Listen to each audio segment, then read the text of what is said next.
Not in a vacuum. That's right, Secretary General of the UN. The massacre of Jews on October 7th did not happen in a vacuum. We can actually go back. We could go back 3,000 years to the beginning of the association of the Jews with the Jewish state, but we won't.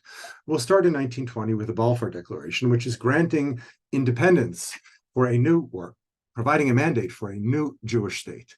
Notice here that what we now understand to be the West Bank is given not to a Palestinian entity, there was none, but given to Jordan, and this is what is known as Transjordan. So that's really not fair. So in 1937, the Peel Commission comes up with a plan accepted by the Jews and rejected by the Arabs. Note the black is the Jewish state, and the gridded area is meant to be Palestine. In 1938, a different plan for partition.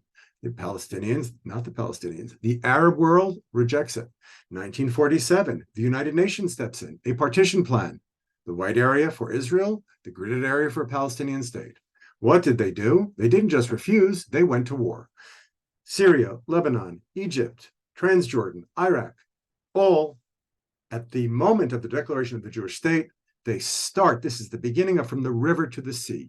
They don't want some or just a piece. They want everything. It goes way back.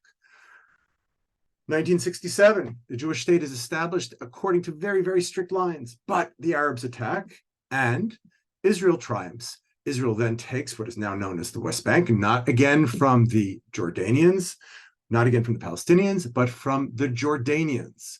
In 1973, there is a surprise attack, the Yom Kippur War. This is the northern front, the Syrians attacking the Israelis, the Egyptians from the south. An unprovoked war, once again, the Israelis triumph.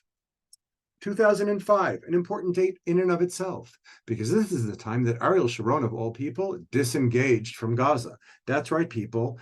We hear a lot about the occupation of Gaza. It is not occupied by anybody except for Hamas. A couple of dates we actually left out. 1993, of course, the Camp David Accords, Rabin, Arafat, Clinton on the White House lawn, giving the Palestinian Authority semi-autonomy, which was meant to evolve into further things, but instead we got the first intifada, the second intifada. Israelis were persistent. In 2000, Ehud Barak offered 90% of the contested land to the Palestinians. What was the answer? No, once again.